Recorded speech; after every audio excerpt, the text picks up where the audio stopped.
الرحمن الرحیم رب اشرح لی صدری ویسر لی امری واحلل عقدۃ من لسانی یفقہوا قولی الحمدللہ رب العالمین بارئ الخلائق اجمعین وصلی اللہ علی سید الانبیاء والمرسلین حبیب الہ العالمین وخاتم النبیین ابوالقاسم محمد وعلى آله الطيبين الطاهرين المعصومين أما بعد فقد قال سبحانه وتعالى في كلامه المجيد وهو أصدق القائلين بسم الله الرحمن الرحيم وجعلناهم أمة يهدون بأمرنا وأوحينا إليهم فعل الخيرات وإقام الصلاة وإيتاء الزكاة وكانوا لنا عابدين صلوات. میرے محترم دوستو، بھائیو، بزرگو، دعا ہے کہ اللہ تبارک و تعالیٰ آپ کی عبادت اپنی بارگاہ میں قبول فرمائے اور خداوند متعال اس ادارے کو دن دگنی رات چگنی ترقی عطا فرمائے. خداوند متعال پوری دنیا کے انسانوں کو موجودہ وبا سے نجات عطا فرمائے. جو بیمار ہیں خداوند متعال انہیں شفائے کاملہ عطا فرمائے. ان تمام دعاؤں کی استجابت کے لیے ایک مرتبہ پھر بھی صلوات. قرآن مجید کی آیہ کریمہ آپ کے سامنے تلاوت کی ہے، جس میں اللہ تبارک و تعالی ارشاد فرما رہا ہے وَجَعَلْنَاهُمْ أَئِمَّةً يَهْدُونَ بِأَمْرِنَا. خدا فرماتا ہے میں نے کچھ ہستیوں کو امام بنایا ہے جو دنیا کو میرے امر کی طرف ہدایت کرتے ہیں. وَأَوْحَيْنَا إِلَيْهِمْ فِعْلَ الْخَيْرَاتِ. خدا فرماتا ہے میں ان کے اوپر اچھے کاموں کی وحی نازل کرتا ہوں، جو نماز کو قائم کرتے ہیں، جو زکوٰۃ کو ادا کرتے ہیں، اور وہ کائنات میں میرے بہترین عبادت گزار بندے ہیں. اس آیہ کریمہ کے اندر اللہ تبارک و تعالیٰ نے امامت کی 10 صفات کا تذکرہ کیا ہے، اور یقیناً ایک ایک صفت کے لیے تفصیل کے ساتھ ذکر کرنے کے لیے بہت وقت درکار ہے. میں صرف امامت کی ایک پہلی صفت کا تذکرہ کروں گا. خدا فرما رہا ہے وَجَعَلْنَاهُمْ أَئِمَّةً. یہ امام وہ ہیں جنہیں امام ہم نے بنایا ہے. توجہ چاہوں گا، معلوم ہوتا ہے کہ امام جو ہے وہ انسان نہیں بناتے، خدا بناتا ہے. ووٹوں سے حاکم بنتا ہے، امام نہیں بنتا. دنیا بھی بناتی ہے، حکمران بناتی ہے، اپنے امام بناتی ہے، رہبر بناتی ہے. اللہ بھی امام بناتا ہے. جنہیں انسان بنائے وہ کیسے ہوتے ہیں، جنہیں اللہ بنائے وہ کیسے ہوتے ہیں. جنہیں انسان بنائے انسان عیبدار ہیں، جنہیں انسان بناتے ہیں وہ اپنے جیسا عیبدار بناتے ہیں. جسے اللہ بناتا ہے بے عیب بناتا ہے. جسے انسان بناتے ہیں وہ اپنے جیسا بناتے ہیں. جسے اللہ بناتا ہے اپنی صفات کا مظہر بناتا ہے. جسے انسان بناتے ہیں ان کی حکومت جسموں پہ ہوتی ہے. جنہیں رب بناتا ہے وہ دلوں پہ حکمرانی کرتے ہیں. مل کے صلوات پڑھیں محمد و آل محمد کی ذات پر.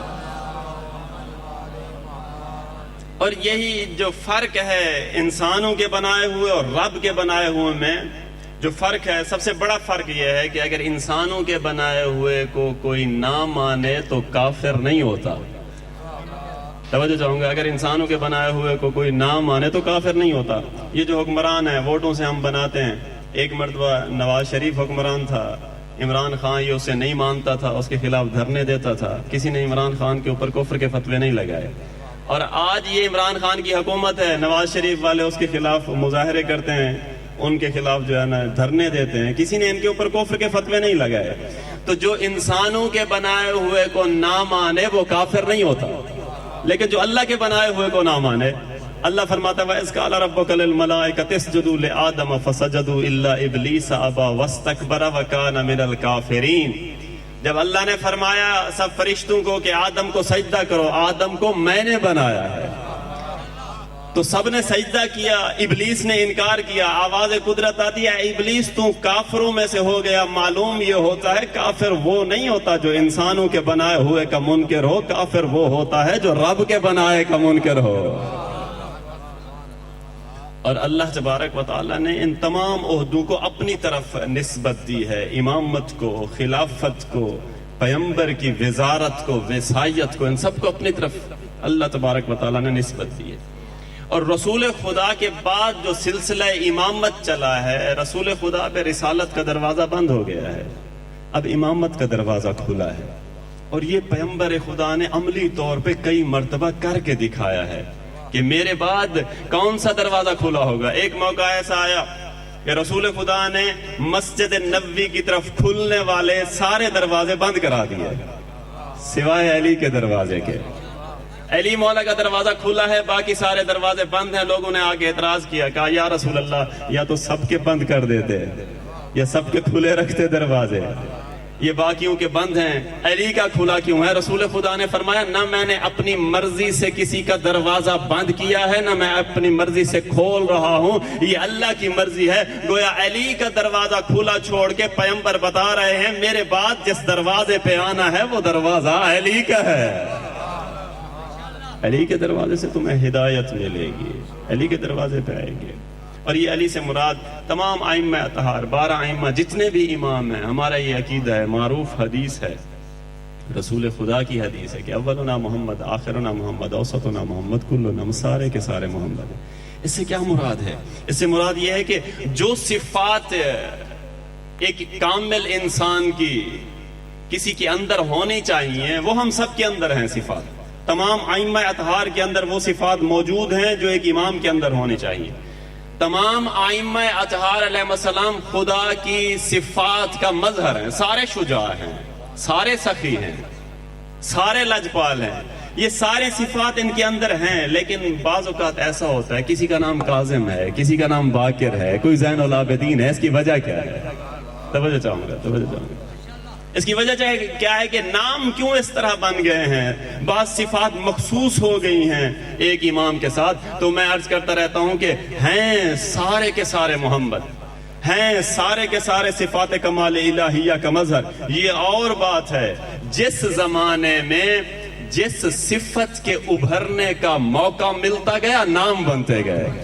خدا کی راہ میں جم جم کے تلوار چلائے تو حیدر کرار کہلاتا ہے، خدا کی راہ میں اونٹوں کی قطاریں دے تو حسن مجتبیٰ کہلاتا ہے، اللہ کی رضا کے لیے 72 کی قربانی دے کے سر کٹا دے تو سید الشہداء کہلاتا ہے، عبادتوں کو زینت بخشے تو زین العابدین کہلاتا ہے۔ توجہ ہے نا سب احباب کی؟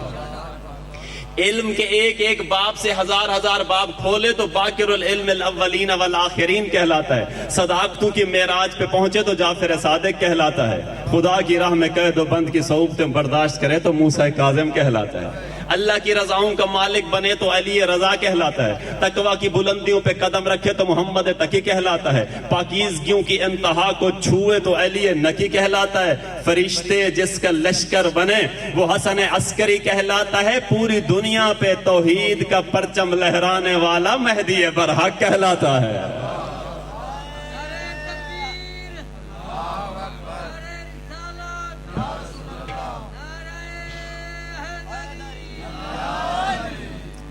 فرق کیا ہے؟ کچھ لوگوں نے اپنے امام بنائے ہیں جنہیں اللہ بناتا ہے، میں کہتا ہوں جنہیں لوگ بناتے ہیں وہ راضی اللہ ہوتے ہیں، جنہیں اللہ بناتا ہے وہ علیہ السلام ہوتے ہیں۔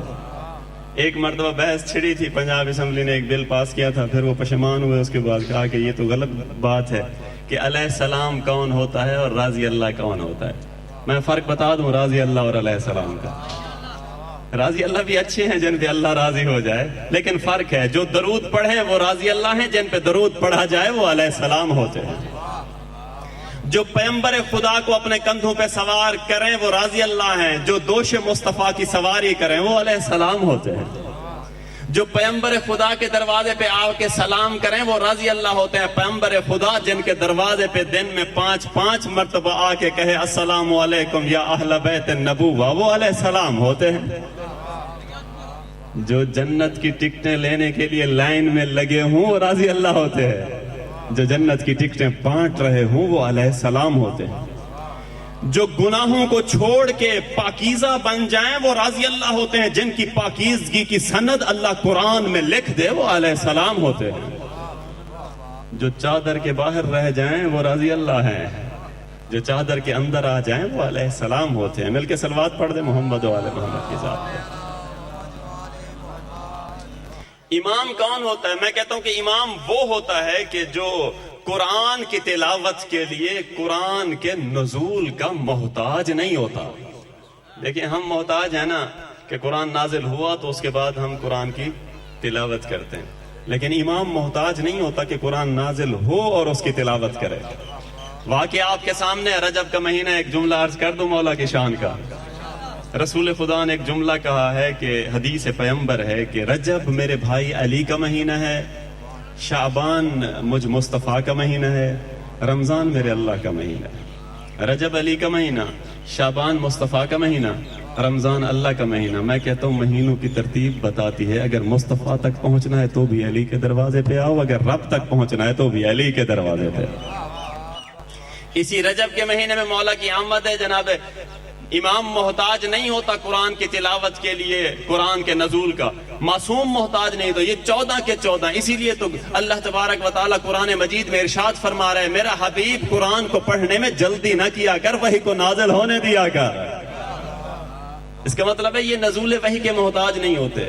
جناب فاطمہ بنت اسد مولا علی کو اٹھا کے جب باہر تشریف لائیں، مولا علی کی آنکھیں بند ہیں، رسول خدا نے اپنے ہاتھوں پہ اٹھایا۔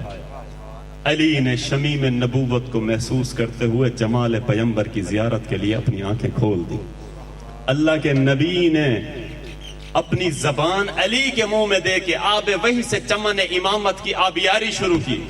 جب علم لدنی آب دہن پیغمبر کے ذریعے علی کے رگ و پے میں سما گیا، اللہ کے نبی نے کہا یا علی پڑھ، یا علی پڑھ۔ علی کہتے یا رسول اللہ کیا پڑھوں؟ تورات پڑھوں، زبور پڑھوں، انجیل پڑھوں، قرآن پڑھوں؟ 3 دن کے علی نے قرآن کی تلاوت کی۔ امام محتاج نہیں ہوتا قرآن کی تلاوت کے لیے، قرآن کے نزول کا۔ امام وہ ہوتا ہے کہ جس کا ارادہ، میں عرض کروں گا معذرت کے ساتھ، یہ 14 ایسی ہستے ہیں۔ امام وہ ہوتا ہے کہ جو واقعہ محتاج نہیں ہوتا کہ واقعات کے مطابق گفتگو کرے، بلکہ واقعہ محتاج ہوتا ہے کہ اپنے آپ کو امام کی زبان سے نکلے ہوئے لفظوں کے مطابق ڈھالے۔ توجہ چاہیں گا، اگر ان 14 میں سے کسی نے کہہ دیا ہے تمہارے کپڑے درزی کے پاس ہیں، تو آنے والا جو بھی ہے، جتنی منزل پہ بھی ہے، وہ آ کے کیا کہہ رہا ہے؟ انا خیاط الحسنین، میں حسنین کا درزی ہوں۔ اور امام وہ ہوتا ہے جو دنیا و آخرت کی مشکلات کو حل کرنے والا ہوتا ہے۔ دنیا کی مشکلیں آپ دیکھیں، تاریخیں اٹھا کے دیکھیں، دنیا کی مشکلیں پیغمبر خدا کے بعد اگر کسی نے حل کی ہیں تو وہ علی ابن ابی طالب۔ جب بھی کسی کے اوپر مشکل آتی تھی، سب مولا علی علیہ السلام کے دروازے پہ آ جاتے تھے۔ مدینہ میں ایک مرتبہ رسول خدا کی وفات کے بعد زلزلہ آ گیا، لوگ خوف زدہ ہو کے گھروں سے باہر نکلے، دیکھا تو ہر بندہ علی کے دروازے کی طرف جا رہا ہے۔ لوگوں نے کہا علی کے دروازے کی طرف کیوں جا رہے؟ کہتے ہیں ہلاکت سے آج کوئی نہیں بچا سکتا، کوئی بچا سکتا ہے تو علی ہے۔ مولا علی گھر سے باہر آئے، زمین کو ٹھوکر ماری، کہا اسکتی واستقری، زمین ٹھہر گئی۔ جب ٹھہر گئی، لوگوں نے کہا یا علی زلزلے کو کیسے روکا؟ مولا نے فرمایا یہ تو دنیا کا زلزلہ ہے، قیامت کا زلزلہ بھی میں علی روکوں گا۔ سوال کرتے ہیں کہ یا علی وہ قیامت کا زلزلہ آپ کیسے روکیں گے؟ مولا فرماتے ہیں اللہ نے قرآن مجید میں ارشاد فرما رہا، اذا زلزلت الارض زلزالها واخرجت الارض اثقالها وقال الانسان ما لها۔ اللہ فرما رہا ہے جب قیامت کا زلزلہ آئے گا، لوگ خوف زدہ ہو کے اپنے گھروں سے باہر آئیں گے، ایک شخص زمین سے کہے گا تجھے کیا ہو گیا ہے؟ مولا فرماتے ہیں انا الانسان الذي يقول يوم القيامه للارض اسكتي واستقري، وہ انسان جو قیامت والے دن زمین سے کہے گا تجھے کیا ہو گیا ہے، جس سے کہنے پہ زمین ٹھہر جائے گی، وہ میں علی ہوں۔ دنیا کی مشکلیں بھی اور آخرت کی مشکلیں بھی۔ سب سے پہلی مشکل جو آخرت میں آنی ہے نا، وہ قبر کی مشکل ہے۔ مل کے صلوات پڑھ دیں محمد والے۔ مشکل قبر کے اندر سب سے بڑی مشکل، پہلی منزل جو مشکل ہے انسان کی، وہ قبر ہے۔ مولا امام جعفر صادق علیہ السلام ارشاد فرماتے ہیں، اور معروف حدیث ہے، اسے تمام علماء نے جو ہے نا اپنی کتابوں میں لکھا ہے، جب مومن کو قبر میں اتارا جاتا ہے تو 6 خوبصورت شکلیں اس کے ساتھ قبر میں داخل ہوتی ہیں۔ 6 خوبصورت شکلیں اس کے ساتھ قبر میں داخل ہوتی ہیں۔ ایک دائیں طرف آ جاتی ہے، ایک بائیں طرف آ جاتی ہے، ایک سامنے، ایک پیچھے، ایک پاؤں کی طرف، ایک سر پہ منڈلاتی رہتی ہے۔ 6 صورتیں اسے 6 جہات سے اس مومن کو گھیر لیتی ہیں۔ جب فشار قبر شروع ہوتا ہے، عذاب قبر شروع ہوتا ہے، تو جس طرف سے قبر کی دیوار قریب ہونے لگتی ہے اس طرف والی صورت اس عذاب کو روکتی ہے. دائیں طرف سے اگر عذاب ہو رہا ہے دائیں طرف والی صورت اسے روکتی ہے. بائیں طرف سے عذاب ہو رہا ہے تو بائیں طرف والی صورت اسے روکتی ہے. پاؤں کی طرف سے اگر عذاب ہو رہا ہے تو پاؤں کی طرف جو صورت ہوتی ہے اسے روکتی ہے. اب توجہ چاہوں گا جملہ عرض کرنے جا رہا ہوں. یہ دائیں طرف سے جب قبر نزدیک ہو رہی ہوتی ہے دیوار, یہ دائیں طرف والی صورت اسے روکنے کی کوشش کرتی ہے. اگر یہ کمزور پڑ جائے تو جو سر پہ چکر لگا رہی ہوتی ہے اس کی مدد کو پہنچ جاتی ہے. جب مومن سے عذاب قبر ٹل جاتا ہے تو وہ جو سب سے خوبصورت شکل ہوتی ہے وہ ان سے سوال کرتی ہے تم کون ہو, اس مشکل وقت میں اس کی مدد کو آئے ہو. دائیں طرف والی کہتی ہے میں اس کی نماز ہوں, بائیں طرف والی کہتی ہے میں اس کا روزہ ہوں, سامنے والی کہتی ہے میں اس کا حج ہوں, حج و زکات ہوں, اور پیٹھ پیچھے والی کہتی ہے میں اس کا خمس ہوں. اور جو پاؤں کی طرف ہوتی ہے نا وہ کہتی ہے میں اس کا اپنے رشتہ داروں کے ساتھ حسن سلوک اور صلہ رحمی ہوں. جب یہ ساری جواب دے چکتی ہیں تو وہ سب یک زبان ہو کے کہتی ہیں تو کون ہے, ہماری مدد بھی کرتی رہی ہے اور ہم سب سے خوبصورت بھی ہے. وہ کہتی ہے میں ولایت علی ابن ابی طالب, میں محبت علی ابن ابی طالب ہوں, محبت اہل بیت ہوں جو اس مشکل وقت میں اس کی مدد کے لیے آ گئی ہوں. مل کے صلوات پڑھ دے محمد و آل محمد کی ذات. بسم اللہ بسم اللہ جناب. جس طرح شاکری صاحب کہہ رہے ہیں کہ مقرر کا آنا کاشن ہوتا ہے کہ آپ جو ہے نا کلوز کریں, بس ایسے 5 منٹ مجھے اجازت دے دیں. مل کے صلوات پڑھ دے محمد و آل محمد کی ذات کا. تو چونکہ مناسبت بھی ہے, آج کل ایام ہے مولا امام موسیٰ کاظم علیہ السلام کے. امام کی تبلیغ کیسے ہوتی ہے, عام لوگوں کی تبلیغ کیسی ہوتی ہے اور امام کی تبلیغ کیسے ہوتی ہے. عام لوگ کیسے تبلیغ کرتے ہیں, دوسرے لوگوں نے جنہیں انسانوں نے بنایا ہے وہ تبلیغ کیسے کرتے ہیں. ایک جھلک بتا دیتا ہوں. ایک شخص ہے جو حاکم وقت ہے, میں نام نہیں لیتا. ایک مرتبہ ایک گھر سے گزر رہا تھا تو گھر سے مشکوک آوازیں آ رہی تھیں تو یہ دیوار پہ چڑھ گیا. اب نام آپ کے ذہن میں آ گیا ہوگا. یہ دیوار پہ چڑھ گیا اور ان لوگوں سے کہا کہ تم خدا کی نافرمانی کر رہے ہو. گھر کے مالک نے کہا ہم ایک نافرمانی کر رہے ہیں, تو نے 3 نافرمانیاں کی ہیں. اس نے کہا میں نے 3 نافرمانیاں کیوں کی ہیں. اس نے کہا کہ اللہ تبارک و تعالیٰ قرآن میں فرمایا رہا ہے کہ وَلَا تَجَسَّسُوا, جاسوسی نہ کیا کرو. تو جاسوسی کر رہا ہے, اللہ کے حکم کی نافرمانی کر رہا ہے. اللہ قرآن میں فرما رہا ہے وَاتُوا الْبُيُوتَ مِنْ أَبْوَابِهَا, جب بھی کسی کے گھر جاؤ تو دروازے کی سمت سے جاؤ. تو دیوار پہ چڑھا ہوا ہے, رب کی نافرمانی کر رہا ہے. اللہ فرماتا ہے اذا دخلتم بیوتا فسلموا, جب تم کسی کے پاس جاؤ تو پہلے سلام کیا کرو. تو بغیر سلام کے گفتگو کر رہا ہے, خدا کے حکم کی نافرمانی کر رہا ہے.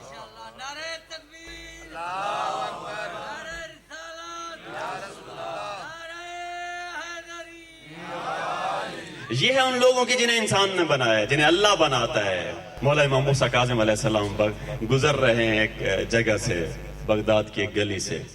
ایک گھر سے گانے بجانے کی آوازیں آ رہی ہیں. واقعات آپ کے سنے ہوئے. کنیز باہر آئی. مولا نے ایک سوال کیا گھر کا مالک آزاد ہے یا غلام ہے.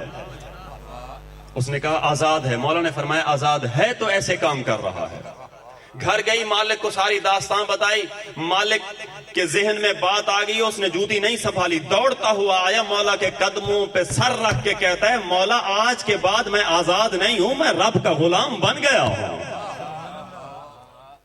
یہ کیسا تبلیغ کا انداز ہے. اور جنہیں اہل بیت تربیت کرتے ہیں. معروف ایک جملہ بس اجازت چاہوں گا, ایک جملہ عرض کرتا ہوں ایسے انسان کا جو اہل بیت کا تربیت شدہ ہے.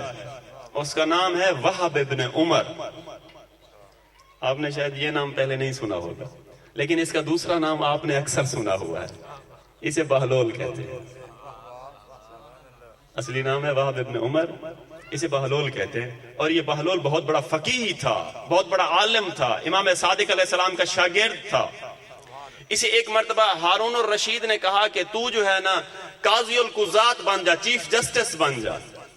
تو اس نے کہا ہارون سے کہ میرے اندر صلاحیت نہیں ہے چیف جسٹس بننے کی. اس نے کہا تیرے اندر صلاحیت ہے. بہلول نے کہا باتیں 2 حالتوں سے خالی نہیں ہیں, یا میرے اندر صلاحیت ہے یا میرے اندر صلاحیت نہیں ہے, یا میں سچ بول رہا ہوں یا میں جھوٹ بول رہا ہوں. اگر میں سچ بول رہا ہوں کہ میرے اندر صلاحیت نہیں ہے تو جس کے اندر صلاحیت نہیں ہے تو اسے چیف جسٹس نہ بنا. دوسری حالت یہ ہے کہ میں جھوٹ بول رہا ہوں. اگر میں جھوٹ بول رہا ہوں تو جھوٹے بندے کو تو چیف جسٹس بننا ہی نہیں چاہیے.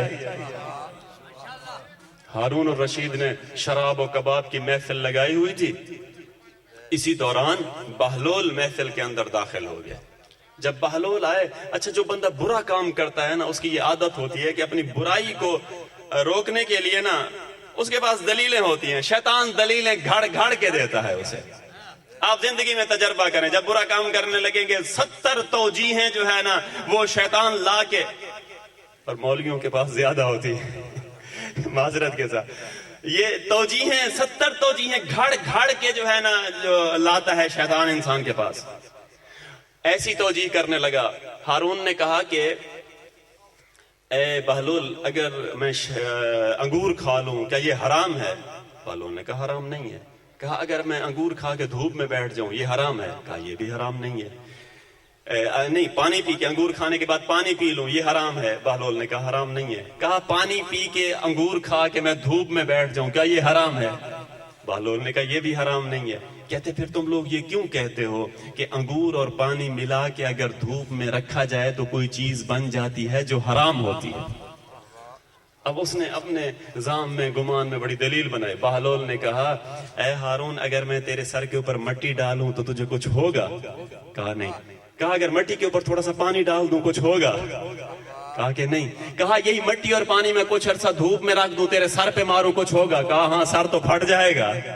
کہا جس طرح مٹی اور پانی دھوپ میں رکھنے سے کوئی چیز بنتی ہے جس سے سر پھٹ جاتا ہے، انسان کے لیے نقصان ہوتا ہے، اسی طرح انگور اور پانی دھوپ میں رکھنے سے ایک چیز بنتی ہے جو انسان کے دماغ کے لیے نقصان دہ ہے، اللہ نے اسے حرام قرار دیا ہے۔ کیسی کیسی علماء، کیسی کیسی شخصیات کو ائمہ اطہار نے جو ہے نا دنیا کے اندر پیدا کیا ہے۔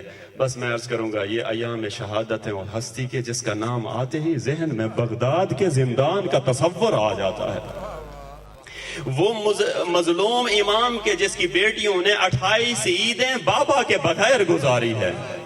عزادارو وہ مظلوم امام ہے، امام زمانہ زیارت ناہیہ میں فرماتے ہیں میرا سلام ہو اس امام پہ جس کے بدن پہ گوشت نہیں تھا اور جس کی ہڈیاں کڑیوں اور زنجیروں سے ٹوٹ گئی تھی۔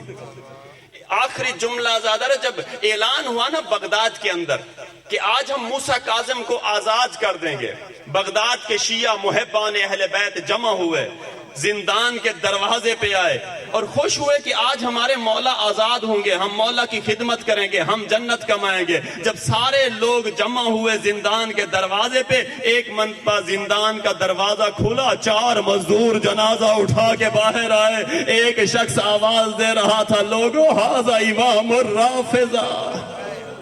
جنازے کو لا کے پل بغداد پہ رکھ دیا گیا۔